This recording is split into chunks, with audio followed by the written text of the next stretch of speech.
কখনো যদি এমন হয় যে আপনার ক্লাস টিচার একজন খুনি এবং ফেক আইডেন্টিটিধারী একজন মানুষ, তখন আপনার কেমন লাগবে?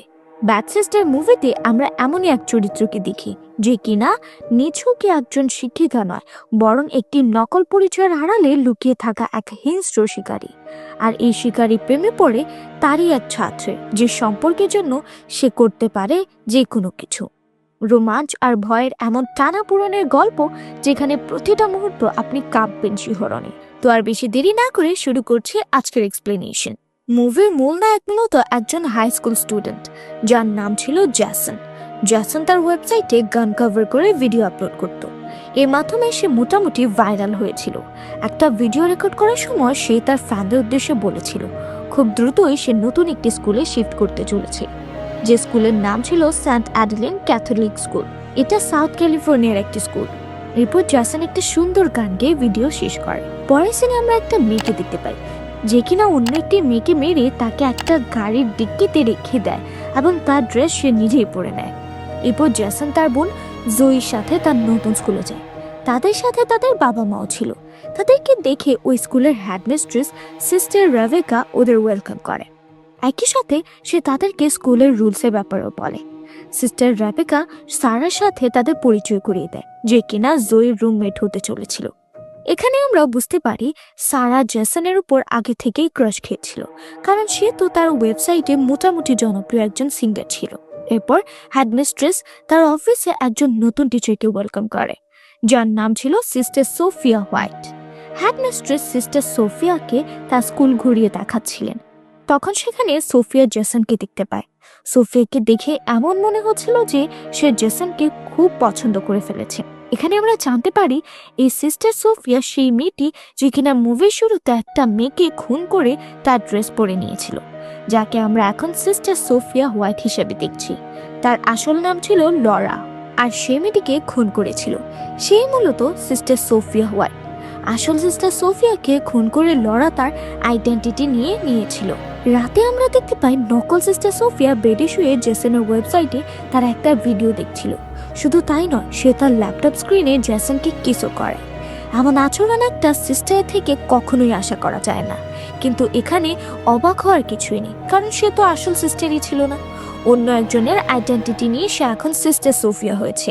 পরদিন ছিল স্কুলের সিস্টার সোফিয়ার প্রথম দিন। ক্লাসে গিয়ে তার নজর প্রথমেই যায় জ্যাসনের দিকে।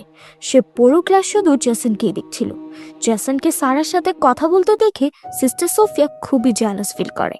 এই জন্য সে দ্রুত গিয়ে সারার সিট চেঞ্জ করে দেয়, যেন তারা কথা বলতে না পারে। এরপর সোফিয়া ক্লাস শুরু করে। তখন জয়ী হঠাৎ বলে উঠে, ম্যাম, আপনি তো প্রেয়ার করতেই ভুলে গেছেন, যেটা আমরা সব সময় ক্লাস শুরু করার আগে করে থাকি। এটা শুনে সোফিয়া একদম নার্ভাস হয়ে যায়। তখন সে সবাইকে মনে মনে প্রে করতে বলে, কিন্তু সোফিয়া প্রেয়ারে একটা শব্দও বলতে পারে না। ক্লাস শেষে জয়ী তার ভাই জেসনের সাথে বসে কথা বলছিল। জয়ী বলে তাদের নতুন টিচারকে তার কেমন যেন অদ্ভুত লাগছে, কিন্তু জেসন জয়ীর কথায় অতটা গুরুত্ব না দিয়ে ওখান থেকে চলে যায়। স্কুল গ্রাউন্ডে জ্যাসনের সাথে সোফিয়া দেখা হয়ে যায়। সোফিয়া জ্যাসনকে বলে, তোমার আর সারার মধ্যে কি কিছু চলছে? এর উত্তরে জ্যাসন বলে, না, এমন কিছু না, ও শুধু আমার ফ্রেন্ড, তাছাড়া অন্য কিছু না। এই বলে জ্যাসন সেখান থেকে চলে যায়। ওই দিন সন্ধ্যায় সোফিয়া জ্যাসন আর সারাকে কিস করার সময় হাতে নাতে ধরে ফেলে। সোফিয়া জ্যাসনকে সেখান থেকে চলে যেতে বলে সারাকে হুমকি দিতে থাকে। সে সারাকে বলে, তুমি যদি না শোটাও তোমাকে কিন্তু স্কুল থেকে বের করে দিতে বাধ্য হব। তখন সারা বলে, আমাকে হুমকি দিয়ে লাভ নেই, তুমি এমনটা এমনিতেও করতে পারবে না, কারণ আমার বাবা এই স্কুলের সবচেয়ে বড় ডোনার। এই বলে সারা পেছন ঘুরে সেখান থেকে চলে যায়। এসব শুনে সোফিয়ার খুব রাগ হয় সারার উপর। সে সারাকে রাগের চোখে দেখতে থাকে। পরদিন ক্লাস শেষে যখন সব স্টুডেন্ট চলে যায়, তখন সোফিয়া জ্যাসনকে ক্লাসে থাকতে বলে। এই শুনে জয়ী খুব অবাক হয়। জয়ী লক্ষ্য করে যে তাদের নতুন টিচার তার ভাইয়ের উপর খুবই ইন্টারেস্টেড। সবাই চলে গেলে সোফিয়া জ্যাসনের কাছে কতদিনের ব্যাপারে জিজ্ঞাসা করে। সোফিয়া বলে, তুমি আমাকে মিথ্যা কেন বলেছিলে? আমি তোমার আর সারার রিলেশনের ব্যাপারে জানতে চেয়েছিলাম। এটা শুনে জ্যাসন কিছুই বলতে পারে না, কারণ তার কাছে এই প্রশ্নের কোনো উত্তর ছিল না। সোফিয়া জ্যাসনকে বলে, তুমি আমার কোয়ার্টারে এসে আমার সাথে দেখা করো, আমি তোমার সাথে এই বিষয়ে কথা বলতে চাই। কিন্তু টিচার্স কোয়ার্টারে যাওয়া স্টুডেন্টদের জন্য অ্যালাউড ছিল না। এই কথা জেসন সোফিয়াকে বলতে সোফিয়া বলে, তুমি যদি না আসো তাহলে তোমার সব কর্মকাণ্ডের কথা জানিয়ে স্কুল কর্তৃপক্ষের কাছে কমপ্লেন করব। তারপর তোমাকে আর সারাকে দুইজনকে স্কুল থেকে বের করিয়ে দেব। এই কথা শুনে জেসনের কাছে আর কোনো উপায় ছিল না। সোফিয়ার চেম্বারের সামনে গিয়ে জেসন দরজায় নক করতে যাবে, ঠিক তখনই দেখে দরজা আগে থেকেই খোলা ছিল। দরজার ফাঁকা দিয়ে জেসন দেখে সোফিয়ার নাইটি স্যুট পরে তার বডিতে লোশন লাগাচ্ছে। জেসন লুকিয়ে এসব দেখছিল। সে অলরেডি নিজের উপর থেকে কন্ট্রোল হারিয়ে ফেলেছে। সোফিয়া ইচ্ছা করে মূলত এমনটা করেছিল। সে চাচ্ছিল যেন জেসন তাকে ওভাবে দেখুক আর ভেতরে তার কাছে চলে আসুক, কিন্তু জেসন খুবই আনকমফোর্টেবল ফিল করায় সে সেখান থেকে দ্রুত চলে যায়। পরের সিনে আমাদের উইকেন্ডের আগের সিন দেখানো হয়, যখন সবাইকে ছুটি দেওয়া হয় আর সবাই যার যার বাড়িতে যাওয়ার জন্য প্রস্তুতি নিতে থাকে। পার্কিং লটে সোফিয়া যখন জেসন আর সারাকে হাক করতে দেখে তার খুবই হিংসা হয়। তখন হেডমিস্ট্রেস তাকে স্কুলের ব্যাপারে বলতে শুরু করলে সোফিয়া বলে এই উইকেন্ডে সেও ছুটি নেবে, তাকে তার আন্টির বাড়িতে যেতে হবে। এরপর দেখা যায় জেসন তার বাড়িতে চলে যায়। বাড়িতে তাকে নিয়ে একটু ঝামেলা শুরু হয়। আসলে তার বাবা তার মিউজিক ক্যারিয়ার নিয়ে একদমই সিরিয়াস ছিল না, তাই সে জেসনকে পড়াশোনায় মনোযোগ দিতে বলে। কিন্তু এতে জেসনের মত ছিল না, তাই সে রাগ করে বাড়ির বাইরে চলে যায়। সুইমিং পুলের পাশে বসে গিটার বাজাতে থাকে। এখানে আমরা দেখতে পাই সোফিয়া জেসনের পিছু করতে করতে তার বাড়ি অবধি চলে এসেছে, কারণ সে অলরেডি জেসনের জন্য পাগল হয়ে গেছে। সোফিয়া লুকিয়ে জেসনের গিটার বাজানো দেখছিল। সোমবার তারা সবাই আবার স্কুলে ব্যাক করে। সেদিন রাতেই সোফিয়া, জয়ী আর সারার রুমে যায়। যখন তারা ঘুমাচ্ছিল তাকে এমনটা করতে হেডমিস্ট্রেস দেখে নেয়। হেডমিস্ট্রেস সোফিয়ার পেছন পেছন যায়। এরপর আমরা দেখতে পাই সোফিয়া সারার বইয়ের ভেতর একটা সিগারেট রেখে দেয়, যেন এটার দোষে তাকে স্কুল থেকে বের করিয়ে দেওয়া যায়। সোফিয়া তার কাজ ছেড়ে তখন তার নিজের রুমে যাচ্ছিল। তখন হেডমিস্ট্রেস এসে তাকে জিজ্ঞেস করে, তুমি এত রাতে ওখানে কি করছিলে? তখন সোফিয়া তাকে মিথ্যা বলে। সোফিয়া বলে, আমি সিকিউরিটি ক্যামেরা চেক করতে গিয়েছিলাম। এটা শুনে হেডমিস্ট্রেস ওখান থেকে চলে যায়, কিন্তু তার সন্দেহ তখনও কাটে না। পরদিন ক্লাসে গিয়ে সোফিয়া তার প্ল্যান মাফিক কাজ করতে শুরু করে। সে সবাইকে বইয়ে সেই নির্দিষ্ট পেজ ওপেন করতে বলে। সে পেজে যে সারার বইয়ে সিগারেট রেখেছিল। যখনই সারা বইয়ের ওই পেজ খুলে সোফিয়া তাকে ধরে ফেলে। সারা তার বইয়ের ভেতর সিগারেট দেখে অবাক হয়ে যায়। সোফিয়া হেডমিস্ট্রেসের কাছে গিয়ে সবার সামনে কমপ্লেন করে দেয়। এরপর সারাকে স্কুল থেকে বের করে দেওয়া হয়। কিন্তু সোফিয়ার প্ল্যান এখনো শেষ হয়নি। সে পুরো হোস্টেলের সব ঘর চেক করায়। তখন জেসনের ঘর থেকে একটা মদের বোতল পাওয়া যায়। এই বোতলটা সোফিয়া নিজেই জেসনের ঘরে রেখে দিয়েছিল। সোফিয়া এটা এই জন্যই করেনি যেন সে জেসনকে স্কুল থেকে বের করে দিতে পারে। তার এটা করার কারণ সে যেন জেসনকে পানিশমেন্ট হিসেবে কমিউনিটি সার্ভিসে জয়েন করাতে পারে। এতে সোফিয়ারই লাভ ছিল।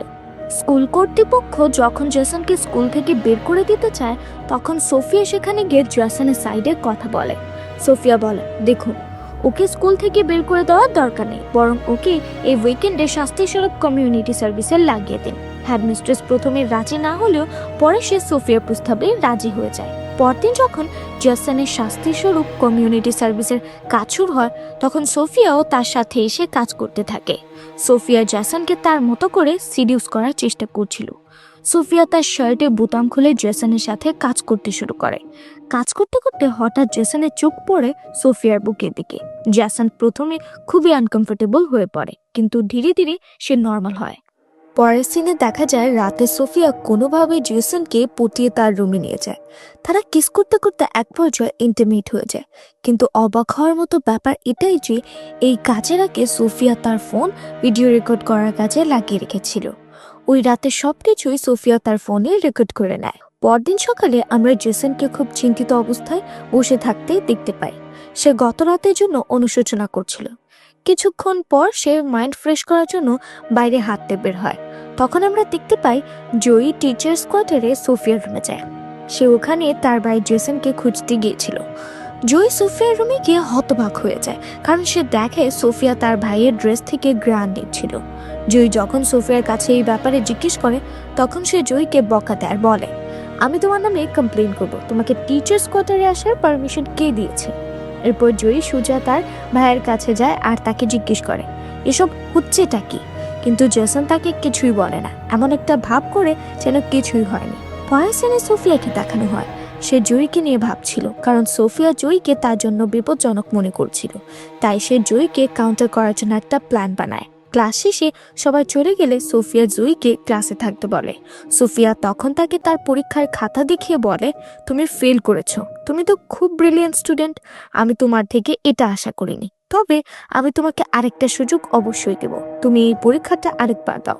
সোফিয়া স্কুল শেষ হওয়ার পর জয়ীকে ওখানে থাকতে বলে। জয়ী ক্লাস থেকে চলে যাওয়ার পর সোফিয়া তার প্ল্যান মতো কাজ করা শুরু করে দেয়। সে জয়ী প্রশ্নপত্রের সাথে উত্তরপত্র সেখানে রেখে দেয়।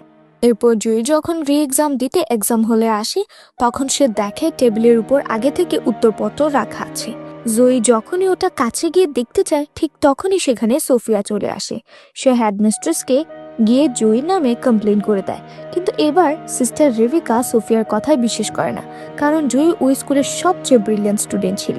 পরের সিনে আমরা দেখতে পাই এক ফাদার এসেছিল স্কুল ভিজিট করতে। হেডমিস্ট্রেস সিস্টার রেভিকা তাকে ওয়েলকাম করে। কথা বলার এক পর্যায়ে ফাদার হেডমিস্ট্রেসকে সিস্টার সোফিয়ার ব্যাপারে জিজ্ঞেস করে। সে জিজ্ঞেস করে সিস্টার সোফিয়া এখানে নিজেকে ঠিক মতো মানিয়ে নিতে পেরেছে কিনা। একই সাথে ফাদার হেডমিস্ট্রেসকে বলে, সিস্টার সোফিয়া একজন অসাধারণ, এক কথায় তাকে সূর্যের রশ্মি বললেও ভুল হবে না। ফাদারের কথা শুনে হেডমিস্ট্রেস কিছু অবাক হয়, কারণ সে যে সিস্টার সোফিয়াকে চেনে সে ফাদারের বর্ণনা অনুযায়ী একদমই না, পুরাই অদ্ভুত প্রকৃতি। পরের উইকেন্ডে যখন তাদের ছুটি হয়ে যায়, তখন সারা জেসনকে তার বাড়িতে একটা পার্টিতে ইনভাইট করে। সারা জেসনকে তার গিটারও সাথে নিয়ে যেতে বলেছিল। সেদিন সন্ধ্যায় যখন জেসন তার বাবার কাছে এই পার্টিতে যাওয়ার জন্য পারমিশন নিতে যায়, তখন আবারও তাদের মধ্যে একটা ঝামেলা শুরু হয়। সে জেসনের ফিউচার নিয়ে কথা বলা শুরু করে দেয়। তবুও জেসন কোনোভাবে সেদিন সারা বাড়িতে পার্টি অ্যাটেন্ড করতে চলে যায়। সেখানে আবার আমরা সোফিয়াকেও দেখতে পাই, যে কিনা জেসনকে ফলো করে সেখানে চলে এসেছে। সারা পার্টি থেকে জেসনকে ধরে একটা রুমে নিয়ে যায়। সে জেসনকে কিস করে তার সাথে ইন্টিমেট হওয়ার চেষ্টা করে, কিন্তু জেসন তাকে ছেড়ে বাইরে চলে আসে। হাতে মদের বোতল নিয়ে জেসন চলে যেতে থাকে। সারাও তার পিছু নিয়ে বাইরে চলে আসে, কিন্তু জেসন ওখান থেকে চলে যায়। পরের সিনে রাস্তায় জেসনকে পুলিশ আটক করে, কিন্তু হঠাৎই সেখানে সোফিয়া চলে আসে। সোফিয়া কোনোভাবে জেসনকে পুলিশের হাত থেকে বাঁচিয়ে নেয়। জেসন সোফিয়াকে বলে সে অনেক ড্রাঙ্কড, তাই সে এই অবস্থায় এখন বাড়িতে ফিরতে পারবে না। এটা সোফিয়ার জন্য একটা বড় সুযোগ ছিল। সোফিয়া জেসনকে নিয়ে তার অ্যাপার্টমেন্টে চলে আসে। সোফিয়া সব প্রস্তুতি আগে থেকেই নিয়ে রেখেছিল। সে তার কাপড় খুলে জেসনের কাছে এসে তার সাথে পালিয়ে যাওয়ার কথা বলে, কিন্তু জেসন ড্রিঙ্ক করা অবস্থায় থাকা সত্ত্বেও নিজেকে কন্ট্রোল করে সেখান থেকে বেরিয়ে বাইরে চলে যায়। পরদিন যখন জেসন আর জয়ী স্কুলের জন্য বাড়ি থেকে বের হচ্ছিল, তখন জয়ী খেয়াল করে তাদের বাড়ির কাছ থেকে একটা কালো গাড়ি চলে গেল, যেটা এতক্ষণ সেখানে দাঁড়িয়েছিল। জয়ী পরে গাড়িটির ডিটেলস চেক করলে দেখে সেটা সোফিয়ার নামে রেজিস্টার্ড ছিল। জেসন যখন তার রুমে ব্যাক করে, তখন সে দেখে সোফিয়া তার ব্যাডে অজ্ঞান হয়ে পড়ে আছে। ব্যাডের পাশে জেসন অনেকগুলো ওষুধ দেখতে পায়। এটা দেখে সে বুঝতে পারে যে সোফিয়া সুইসাইড করার চেষ্টা করেছিল। তখন জেসন তার জ্ঞান ফেরানোর জন্য সোফিয়ার মুখে তার মুখ দিয়ে বাতাস দিতে থাকে। তখন সোফিয়া চোখ খুলে জেসনকে কিস করতে থাকে। সেই সব কেন করেছে এটা জেসন জানতে চাইলে সোফি বলে, আমি আমার ফেক ডেথের নাটক সাজিয়েছি এটা দেখার জন্য যে তোমার কাছে আমার গুরুত্ব কতটা। এটা শুনে জেসন বলে, আমি এবার তোমার নামে কমপ্লেন করব আর তোমাকে স্কুল থেকে বের করিয়ে দেব। তখন সোফি বলে, তুমি এমনটা করতে পারবে না, কারণ তুমি যখন আমার সাথে ইন্টিমেট হয়েছিলে তখন আমি সবকিছু ভিডিও করে রেখেছিলাম। পরদিন দেখা যায় সারা আবার স্কুলে ফিরে এসেছে। তাকে দেখে সোফিয়া খুব রেগে যায়। এরপর সোফিয়া সারার রুমে আসে। সে দেখে সারা স্নান করছে। তখন সে সারার ওয়াশরুমে ঢুকে তার মাথা দেয়ালে টুকে তাকে মেরে দেয়। এরপর সোফিয়া সেখানে এমন সিন বানিয়ে দেয় যেন দেখলে মনে হয় ওটা জাস্ট একটা অ্যাক্সিডেন্ট। সাবানে পা পিছলে সারার মাথায় দেয়ালে ধাক্কা লেগেছে আর সে মারা গেছে। কিছুক্ষণ পর যখন রুমে জয়ী আসে, সেটা দেখে পুরো চমকে যায় যে তার রুমমেট মারা গেছে। এরপর জয়ী জেসনের রুমে গিয়ে তাকে জেরা করতে থাকে। জয়ী জিজ্ঞেস করে, সত্যি করে বলো তোমার সোফিয়ার মধ্যে আসলে কি চলছে। জেসন প্রথমে তাকে কিছুই বলে না, কিন্তু যখন জয়ী তার উপর প্রেশার ক্রিয়েট করে তখন জেসন তাকে সবকিছু বলে দেয়। জয়ী এসব শুনে অবাক হয় আর জেসনকে বলে তার বিশ্বাস হয় না যে ও একজন আসল নান, কারণ ওর আচার আচরণ সম্পূর্ণ অদ্ভুত ধরনের। জেসন ও জয়ীর সাথে একমত ছিল। এরপর জাসান আর জয়ী এমন সময় সোফিয়ার রুমে যায় যখন সে ওখানে ছিল না। তারা প্রথমেই সোফিয়ার ল্যাপটপ চেক করে। চেক করতেই তারা দেখে সোফিয়ার ল্যাপটপ জ্যাসনের ছবিতে ভর্তি ছিল। সেখান থেকে তারা জানতে পারে ও আসলে সিস্টার সোফিয়া হোয়াইট না, ওর আসল নাম লরা। পরের সিনে দেখা যায় হেডমিস্ট্রেস সোফিয়ার ব্যাপারে সবকিছু জানতে পেরে গেছে। সে তাকে স্কুলের ফাদারের কাছে কমপ্লেন করার হুমকি দেয়। সিস্টার রেবেকা ফাদারকে কল করতে যাবে, ঠিক তখনই লরা সেখানে থাকা একটা স্টান্ট ল্যাম্প উঠিয়ে তার মাথায় মেরে দেয়। সে অজ্ঞান হয়ে মাটিতে লুটিয়ে পড়ে। অন্যদিকে জ্যাসন আর জয়ী রেবেকাকে খুঁজছিল। তারা তাকে কোথাও খুঁজে না পেয়ে ভাবতে থাকে যে হয়তো তার সাথে খারাপ কিছু হয়েছে। তারা হেডমিস্ট্রেসকে খুঁজতে খুঁজতে চয়চয়ের দিকে চলে যায়। চয়চয়ে তাদের সাথে লরা দেখা হয়। লরা তখন জ্যাসনের হাতে তার ল্যাপটপ দেখে বলে, তুমি আমার জিনিসে হাত দিয়েছো। তখন জয়ী বলে, তুমি আমাদের ছেড়ে বাইরে চলে যাও। এটা শুনে লরা খুবই রেগে যায় আর জয়ীর মাথায় ভারী কিছু একটা দিয়ে আঘাত করে, তাকে অজ্ঞান করে দেয়। একই সাথে সে জ্যাসনকেও মারতে থাকে। তখন পেছন থেকে রেবেকা চলে আসে। সে লরার উপর অ্যাটাক করে জ্যাসনকে বাঁচিয়ে নেয়। লরা পেছনে ঘুরে রেবেকাকে মারতে থাকে। তখন হঠাৎই জ্যাসন উঠে লরার পিঠে পেছন থেকে ছুরি বসিয়ে দেয়। এর মাধ্যমে লরার হাত থেকে তারা বেঁচে যায়। শেষ সিনে আমাদের দেখানো হয় যে জ্যাসন আর জয়ী সেখান থেকে গ্র্যাজুয়েট হয়ে যায়। তাদের সাথে যা হয়েছে তা তারা ভুলে গিয়ে তাদের কেরিয়ারে ফোকাস করা শুরু করে। আর এরই মাধ্যমে এখানে এই মুভিটি শেষ হয়ে যায়। এমনই নিত্য নতুন মুভির এক্সপ্লেনেশন পেতে আমাদের সাথেই থাকুন। কথা হবে পরবর্তী কোনো মুভির এক্সপ্লেনেশন ভিডিওতে। ধন্যবাদ।